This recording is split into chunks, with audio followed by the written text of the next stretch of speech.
An unsolved mystery is usually quite chilling, yet sometimes the resolution can be far worse. So from the woman murdered by her alternate personality, to a person raised by a serial killer. Join us.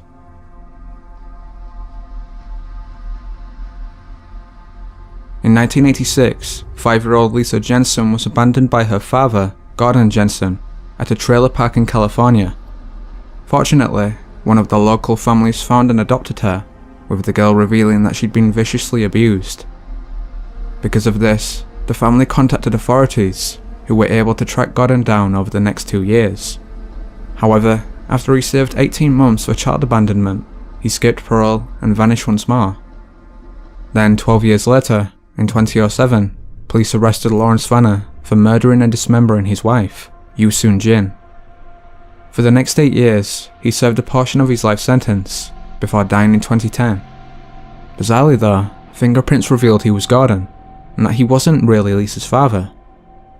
This startling discovery led Lisa to launch an investigation into her personal heritage, through which she was able to determine her real name was Dawn Buden, and that she, then an infant, and her mother, Denise, had disappeared in 1981 in Manchester, New Hampshire.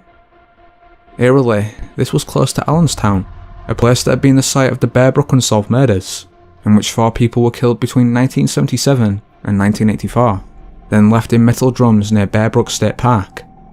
Further, DNA showed that Gordon was the father of one of the Bear Brook victims, whilst witnesses identified him as the same person Denise was dating when she went missing.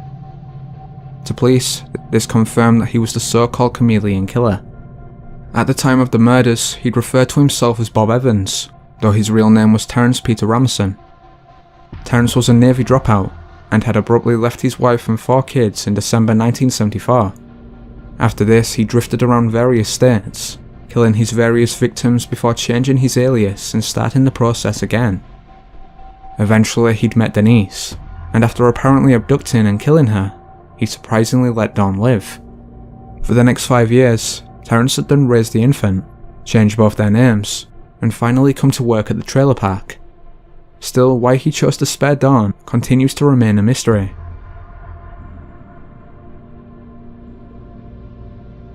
In 1975, 7 days after giving birth at Edinburgh's Hospital for Sick Children, Lydia Patton was told that her newborn son, Gary, had sadly died. However, when she asked to see him, she was shown a child's body that she was certain wasn't hers. This baby had blonde hair and was big for a newborn, whilst Lydia's was dark-haired and tiny. Her objections though were refuted as a case of postnatal depression, and she was forced to continue with the funeral. Yet as Lydia carried the small coffin of her baby boy, she noted how light it was. This further anomaly led her to conclude that something was being covered up. As such, for decades afterwards, she fought to find the truth, but only recently has a portion of the reality come out. Now 69, Lydia finally won her battle to exhume the coffin. To her shock and horror though, instead of a baby, she found a shawl, a cross, and a name tag with Gary's name spelt wrong. Because of this, Lydia is firmly convinced that her son was one of the victims of organ retention. If true, it wouldn't be the first time. In 1999, the NHS was forced to admit the widespread practice after an investigation at Alderhay Hospital in Liverpool. They found that between 1970 and 2000, around 6,000 organs and tissues had been illegally taken, many from infants.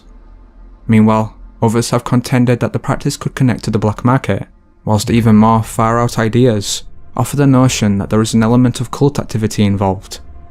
Still, even if these parts are true, the fact that numerous hospitals stole multiple children's organs without permission is certainly disturbing.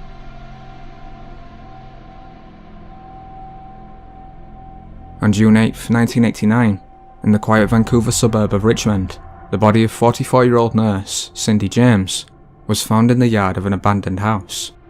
Her hands and feet had been tied up behind her back, and a black stocking had been tightened around her neck, yet an autopsy found she died from a morphine overdose.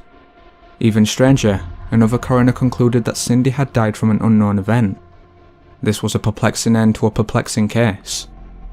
From November 1982 until the month she died, Cindy had received over 100 threatening and mysterious phone calls, along with a number of bizarre notes that appeared at her door. At the same time, her porch lights were smashed and her phone line severed, whilst on 5 occasions she was violently attacked. The first time occurred in January 1983, when Cindy's friend Agnes Woodcock dropped by the house for a visit, only to find her crouched down outside, with nylon stocking around her neck.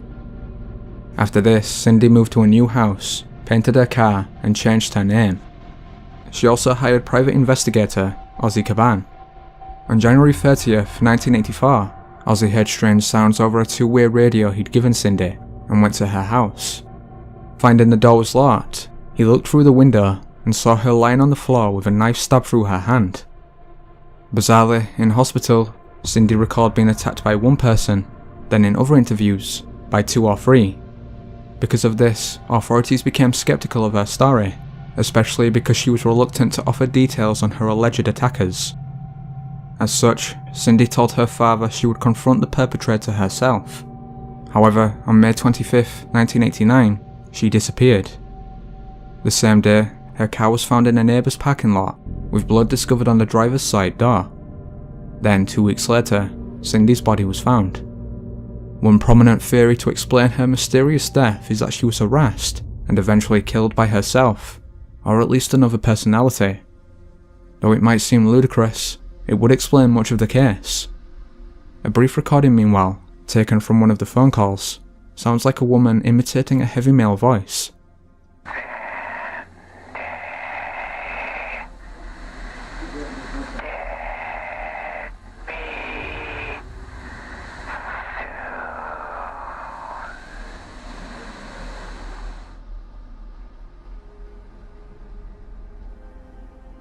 On April 15, 1990, Ray and Marie Thornton were heading out on their routine Sunday drive near Coldwater, Michigan, when a speeding van suddenly accelerated past them. Around half an hour later, they noticed the same van parked by an abandoned church, and disturbingly saw that the driver was carrying a bloody sheet. Now obviously alarmed, the couple drove on, debating whether or not they should return to the scene. Yet before they could make a decision, the van appeared behind them, and aggressively rode their bumper for the next 3 miles. Finally, Ray turned off the highway, whilst the van pulled off to the side of the road. Still, despite this scary experience, the couple remained curious, and as the driver changed his license plates, the pair drove back to the church. There they looked around for signs of the bloody sheet, and eventually, they found it in a recently unearthed animal hole. At this point, Ray and Marie called the police. For the next couple of days, the identity of the driver remained a mystery, before police concluded it was Dennis Depew, and that the body in the bloody sheet belonged to his wife, Marilyn. For 18 years, the two had shared a violent marriage, until their divorce was finalised in December 1989. However, despite Marilyn changing the locks, Dennis routinely broke into their old house, and on one occasion, after an argument, he pushed her down the stairs and proceeded to beat her. Then, after the eldest of the couple's 3 children, Jennifer, had run to her neighbours for help, Dennis had shot Marilyn, and believing he was alone, had attempted to bury her body by the church, only to be observed by the Thorntons. Still, he remained on the run, and for weeks had evaded police. Concurrent to this, a woman known only as Mary arrived at her home in Dallas, Texas.